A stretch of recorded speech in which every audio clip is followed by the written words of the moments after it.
Siapa yang tak kenal nasi goreng, hidangan yang terbuat dari nasi yang digoreng dengan berbagai bumbu tambahan. Selain praktis, rasanya yang lezat membuat banyak orang menjadikannya menu sarapan pagi. Namun, jika kebiasaan ini dilakukan setiap hari, justru hanya bisa membawa dampak negatif bagi kesehatan. Menurut Ulfa Najamuddin, dosen gizi Unhas, nasi goreng seringkali dimasak dengan tambahan minyak goreng, margarin, ataupun mentega yang mengandung lemak jenuh. Bila berlebihan akan meningkatkan kadar kolesterol jahat, bahkan memicu masalah kesehatan jantung dan dapat meningkatkan resiko penyakit kardiovaskular. Selanjutnya adalah meningkatkan gula darah. Ini karena porsi nasi goreng yang besar sebagai karbohidrat yang merupakan sumber energi utama. Jika tidak seimbang dengan serat dan protein yang cukup, dapat menyebabkan lonjakan gula darah. Selain itu, tanpa adanya aktivitas fisik yang cukup, glukosa yang harusnya berubah menjadi energi hanya bertumpuk dalam darah. Jika glukosa dalam darah ini tinggi, hormon insulin yang akan bekerja keras pada akhirnya menyebabkan insulin resisten yang berdampak pada diabetes.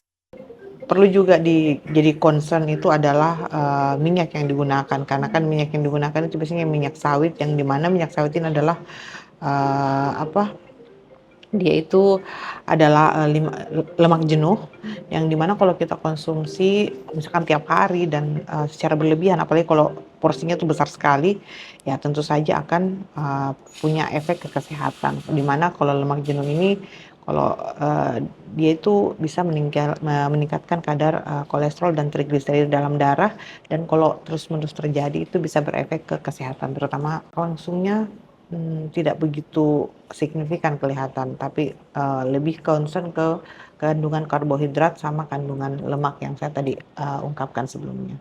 Dan tentu saja kalau kita bicara efeknya ke kesehatan dalam jangka panjang, kalau konsumsi nasinya berlebihan, terus tidak dibarengi dengan aktivitas fisik yang cukup, lama-kelamaan kan glukosa ini tidak diubah menjadi energi, dia cuma akan bertumpuk di dalam darah. Dan kalau glukosa ini terlalu tinggi dalam darah, insulin yang dikeluarkan, kan ada hormon yang namanya insulin, di mana hormon insulin ini gunanya untuk menangkap glukosa kemudian diubah menjadi glikogen. Nah, kalau insulin terus-menerus dikeluarkan karena glukosanya tinggi, jadinya insulin itu lama-kelamaan hormon insulin dikeluarkan lama-kelamaan kerjanya itu kelenjar endokrin itu akan kerja keras, dan akhirnya lama-kelamaan bakalan kalah juga ya. Kalau terus-menerus terjadi seperti itu akan kalah juga, dan akhirnya terjadi yang namanya insulin resistance. Kalau insulin resistance terjadi, itulah gula yang ada dalam darah ini tidak bisa lagi dimasukkan ke dalam sel, dia cuma berada dalam darah, dan akhirnya itulah yang namanya mulai terjadi yang namanya diabetes. Jadi kalau kita konsumsinya tiap hari terus menerus dan tidak ada jeda dan tidak dibarengi dengan konsumsi sayur dan buah dan cukup, tidak dibarengi dengan aktivitas fisik yang cukup. Mengonsumsi nasi goreng di pagi hari juga bisa membuat mudah lelah dan mengantuk di siang hari karena kandungan karbohidratnya yang mudah dicerna dan menyebabkan lonjakan gula darah. Lonjakan ini biasanya berpengaruh terhadap tingkat kelelahan. Ulfa menyarankan agar membatasi sarapan pagi dengan nasi goreng dan mengonsumsi nasi goreng dengan campuran menu lainnya yang seimbang seperti telur, sayuran, dan buah-buahan. Zulkarnain, Unhas TV.